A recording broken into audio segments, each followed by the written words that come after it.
Usapang kuto naman tayo mga kapatid. Ito po ang trivia.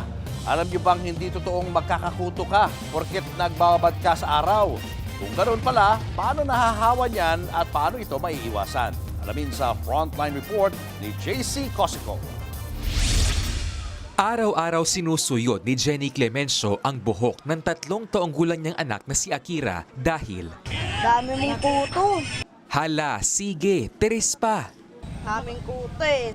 Kwento ni Jenny, palagi raw makate ang ulo ng anak at nang tingnan niya ay confirmed. Ang dami niyan disak. Madami pa rin kuto kahit sinusuyuran siya. Saan niya kaya nakuha? Tingin niyo? Para rin po yata sa mga bata kasi sumasama to sa mga bata eh. Kuto rin ang problema ng 10 taong gulang na anak ni Annabel de la Cruz na si Janela. Isa. Hindi, isang puto. Pati nga si Annabel, nahawa na rin daw. Ganun nga, tingnan mo nga ulo ko, may mga bukol-bukol na rin.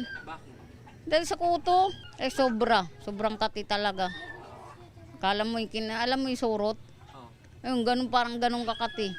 Magsusugat talaga ulo mo, hanggang kakamot. Sugat-sugat na nga ang ulo ng 5 taong gulang na anak naman ni Helen. Ang salarin, kuto rin.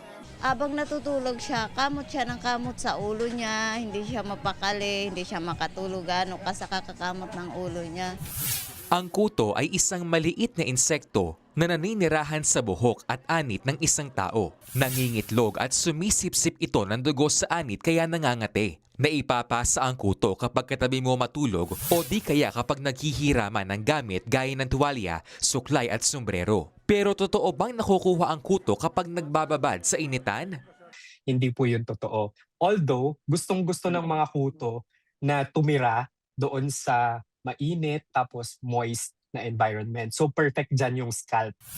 Ito pa, walang pakpak ang kuto at hindi rin ito nakakatalon. Gumagapang daw ito. Paalala pa ng skin health physician na si Doc Richard Gadiaza, hindi dapat ismolin ang kuto dahil magkakasugat ka kakakamot. Kapag may sugat ka, pwede yang mapasukan ng bakterya at kapag napasukan ng bakterya, may impeksyon yan. Ang nangyayari kapag ganun, nagkakaroon ng nana, nagkakaroon ng matinding infection. Ayaw natin mangyari yun. Baka mag-take ka pa ng antibiotics, so mas mapapahaba pa yung treatment natin. Kapag may impeksyon na, makabubuting magpatingin sa doktor. Habang wala pa, may mga medicated shampoo na pwedeng gamitin para mamatay ang mga kuto. Kakombo niyan ang suyod para siguradong tanggal kuto. Pero sabi nga, prevention is better than cure. Tip ni Doc, huwag maghiraman ng personal na gamit gaya ng suklay at tuwalya. At panatilihing malinis ang mga kubrekama at punda para bye-bye kutong very itchy. Nagbabalita mula sa Frontline, JC Cosico, News 5. Mga kapatid, Julius Babaw po. Para sa komprehensibo at makabuluhang balitaan at talakayan, mag-follow at mag-subscribe na sa social media pages ng News 5.